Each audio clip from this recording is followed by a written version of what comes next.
Hello, everyone. Welcome, welcome. It is my pleasure to introduce our next speaker today. Next up, we have PRABHAKAR NARASIMHADEVARA, and he's the Director of Data Science at Stanley Black and Decker. And today's talk is entitled AI/ML Driven Improvement of Demand Forecasts. Please welcome to our virtual stage, PRABHAKAR. You can come on up and join us. Okay, great. I'm going to turn off my video and you can share your slides and get started. Okay. Hi, everyone. Today I'll be talking about AI and ML driven improvement of demand forecasts. So let's start with who's Stanley Black and Decker. So a lot of these brands you've seen, you've heard when you walk into a Home Depot or Lowe's. But this is not just Stanley Black and Decker. Stanley Black, there's a lot more. There's security, there's hospital and healthcare, fastening, and infrastructure products. So at the end of the day, even including pipeline services in the oil and gas sector. So at the end of the day, it's 31 globally recognized brands, $14.4 billion of revenue, over 100,000 products. These 100,000 products typically translate to close to 2.5 million different demand forecasting units that you have to run through a demand forecasting system. So knowing that that's the scope of the challenge, let's talk about demand forecasting. Now, let's begin with the notion of why even do demand forecasting. Now, it's fundamentally demand forecasting is all about what's creating the right predictive analytics framework to try and understand what customer demand is, and to optimize supply chain decisions and corporate business management around working capital management, all of those things around the notion that you are trying to fulfill this demand. Now, the question always is, why do we even want to forecast demand, right? In the grand scheme of things, what we are really doing is it starts from left to right, and you're trying to balance this notion that you have a demand that you need to meet, which translates to the actual orders. And then the company then takes these actual orders and then tries to fulfill them from inventory that is being built by the suppliers or resource or capacity that's available through plants.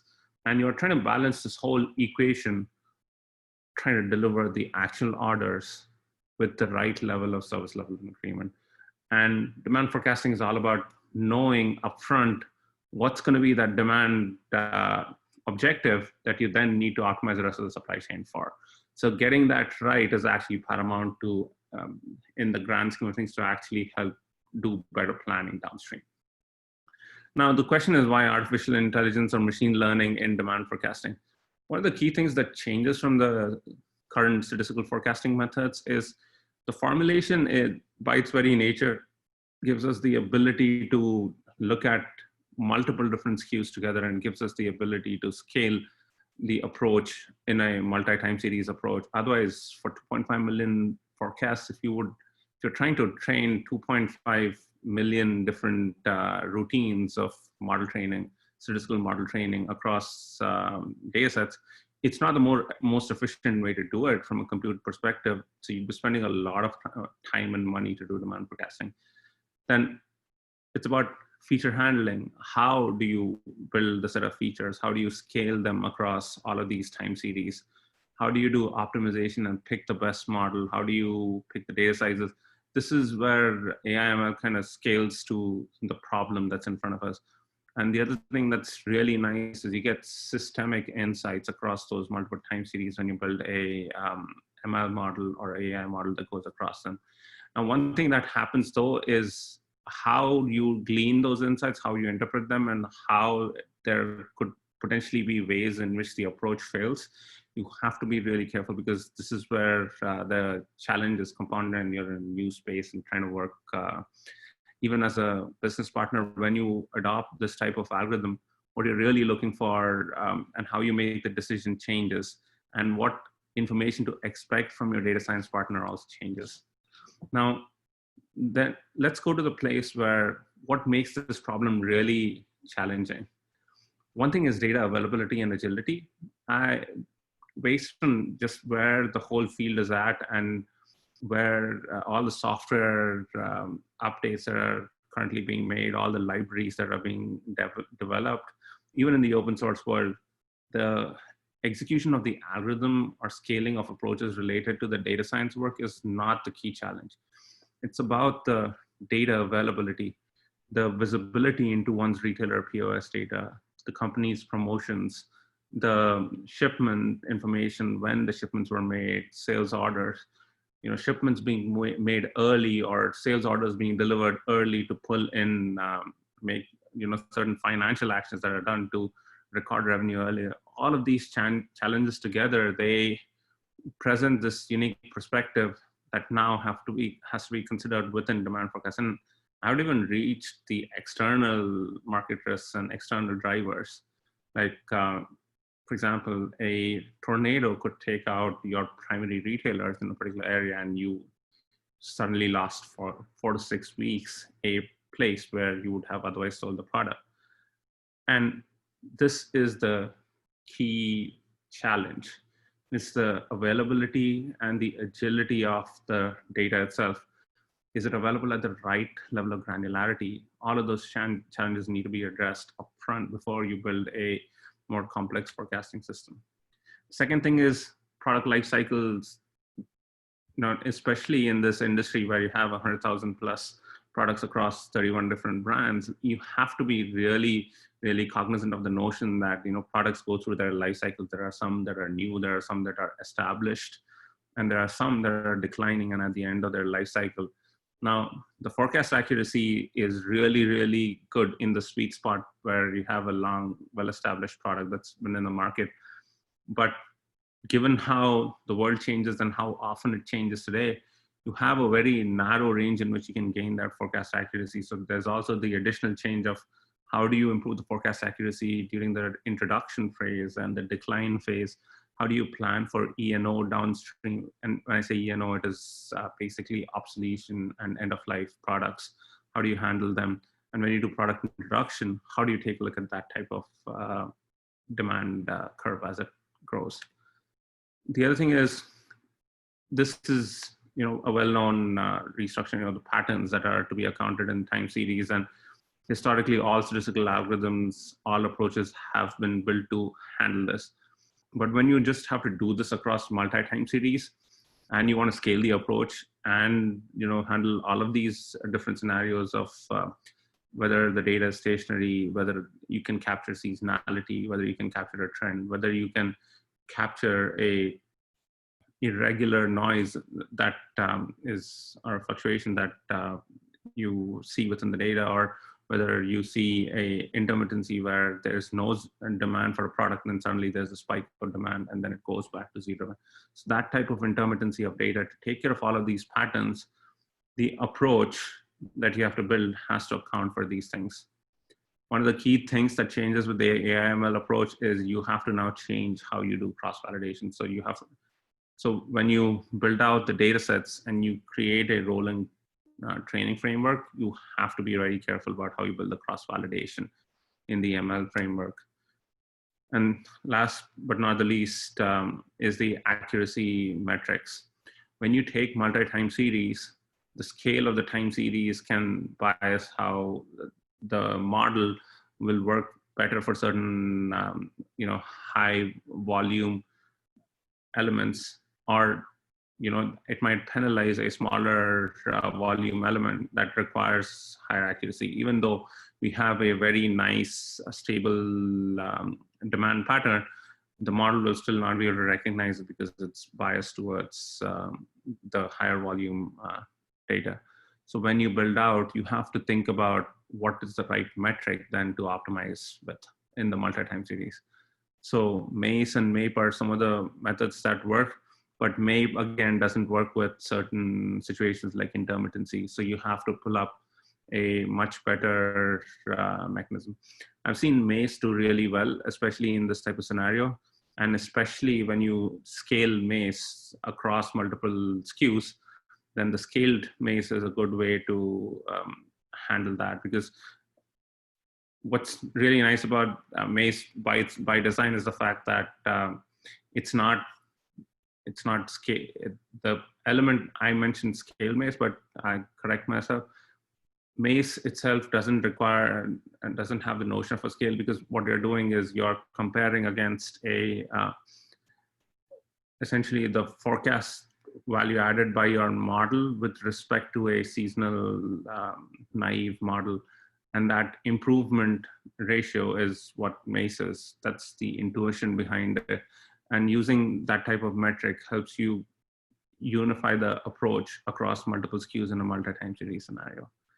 Now the last piece of the puzzle is the algorithm itself. And I have data robot in here, and we've tested H2O.ai in the past.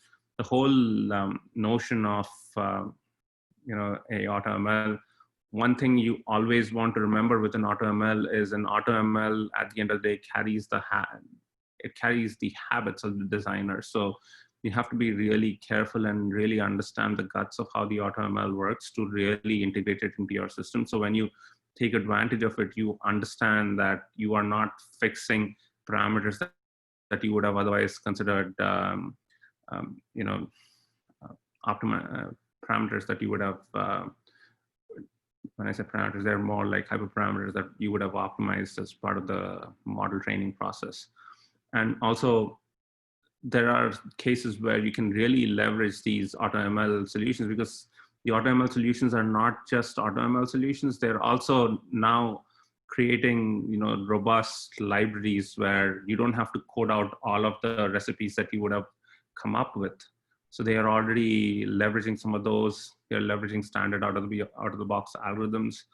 And all you need to do is know the guts of the API of the AutoML to sort of basically customize the approach to how you want to take it, and ensure that you're not making any strong assumptions upfront, and you clearly understand the engine and how it does things before you take advantage. The key advantage that they provide is in the algorithmic recipes that they're strong at, and also they also provide deployment capability, so it's easier to deploy models. It becomes very easy upfront for you to take the different data sets and run them through the API of these type of AutoML solutions. And I would recommend that, because to use a UI for AutoML kind of defeats the purpose, especially if you are trying to scale this for 2.5 million time series. So at the end of the day, the best way to use an AutoML is to take your use case and ensure you have enough API capability to play around with it, and you can bring the right level of automation to what you're doing. Now, we built out our own proprietary engine for this, and the AutoML is just one part of it. So inside of our forecasting engine, what we're doing is we have a robust feature master system that takes history data, and there are lots of complexities around the history data because we change how we fulfill demand. So every year, the notion of what is a demand forecasting unit changes. So how history gets redone, how models are retrained, how you put a model into production, these are all conversations that you have to work with the business on and ensure you are making rigorous recommendations statistically on how you create a process of onboarding new demand forecasting units into the process. And one of the things that is never talked about in these circles is when you create a production process, you are now signing up for a rigor and managing the accuracy, reproducibility, and the timeliness of a recommendation. So you have to start to take erstwhile manufacturing quality processes like failure mode effect analysis and other Six Sigma practices. You have to build them into the code itself or external processes that integrate with the code. So all of these detailed technical engines that you do the research to develop, like a feature expansion engine to build more features, you literally have to apply and understand what are the failure modes when you build and expand new features. Will it break your forecasting engine? Will it take more time to train? Is it going to overfit on the algorithm. You have to understand for each of these engines, like when you build a correlation causality engine to understand how these features are impacting your demand, you need to understand where it will fail, how it will fail, and ensure that the code has the right regression tests and the right unit tests built to ensure that that failure mode is addressed. Or you build up reporting that ensures that when said failure occurs, you're able to track it and detect it and address it, or take that demand forecasting unit out of scope for the prediction you're making, and ensure that you track all of these results so that when you make this transition to the system, you're providing the business team enough visibility to understand that certain failure modes have occurred. But on the other hand, the insights that they've gone through a level of assessment in terms of quality, and you're ensuring incoming quality into their process as they take your recommendations. At the end of the day, there will be some other demand planning activities that the planners will take and do more with it. But you still need to ensure the quality of the insight, reproducibility, and timeliness. So when you do the handoffs, over time, you would, once you produce a final forecast, over time, you would measure the forecast value add. And here's where you have to be really careful when you do the forecast value add piece. You want to break it up and ensure that all the manual adjustments, the core statistical forecast, if there's an existing system that you always compete with, have the model in there, and track each of these different pieces and the total forecast, and build a kind of a impulse response type of meta model on top of it to then understand what is the value add for each of these individual components to the overall forecast.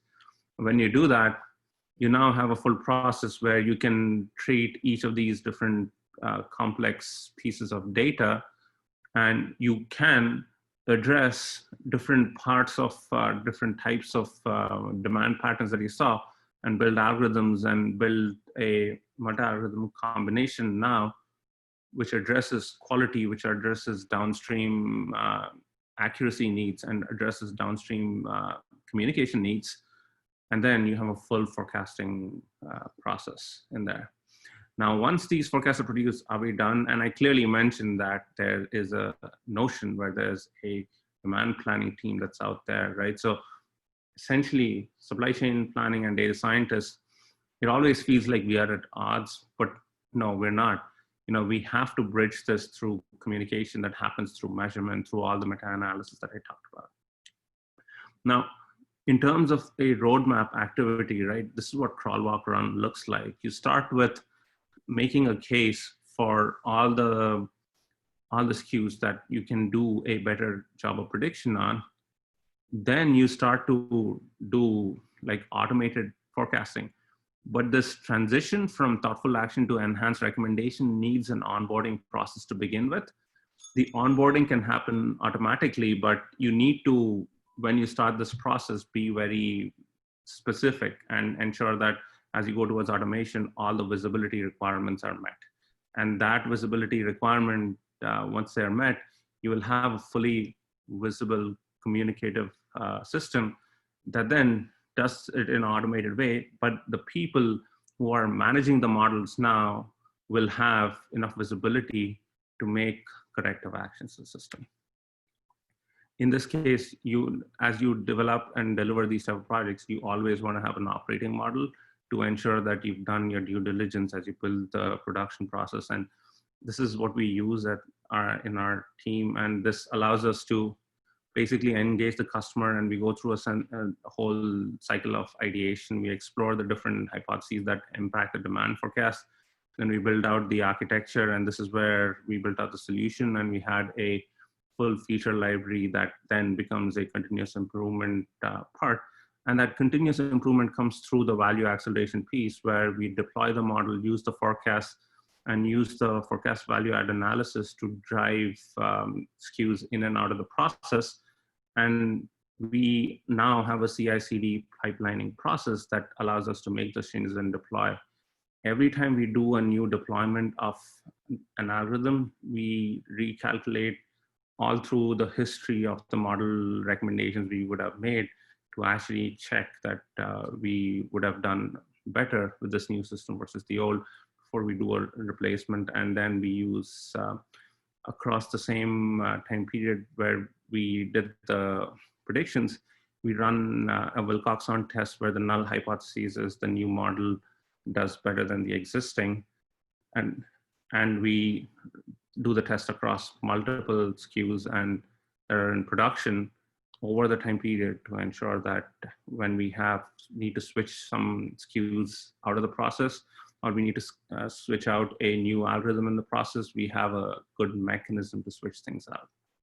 But all of that happens in the sustain piece. Now, the big picture, one thing I want to really stress on, the goal of forecasting is not to say that this is going to be the future. The goal of forecasting is to say this is where the business baseline is. So in the longer term, what you're doing is through demand and supply management exercise, you get into the forecasting piece and you create the baseline for the business that the business needs to get through. Now the business will have a separate target. The delta is what the sales expansion planning needs to be. And that's how you should look at a demand forecast. And when you think of the new world in COVID-19, a lot of these different complex processes now are broken. So what do you need to do? You need to ensure like your core hypotheses haven't changed. You need to ensure all the policymakers, as they use the multiple models, they know that some models are relevant, some are not. You need to communicate all of this. But if you build a COVID-19 driven model, then you need to communicate what your experience is so that the people know how much confidence to assign to the recommendation you're making. Now for the deployed models, as I said, check if the core hypothesis hasn't changed. And then first, keep all your data scientists safe so they can actually solve if there's a production issue. Then check if all the hypotheses are still in place, and then check for any anomalies. The other thing is, since the data changes often, you may need to refresh your model at a much higher frequency to just stay with the velocity of change that you're seeing in the world. So overall, that was the presentation. I'm open to taking questions now. Thank you. Okay, great. Thank you so much. Everyone, please give a warm virtual round of applause. That was great. If you could please unshare your screen and turn off your camera for a moment. Great. Thank you everyone so much. I hope you all enjoyed, and you can go on and make your way to your next session. Have a great time.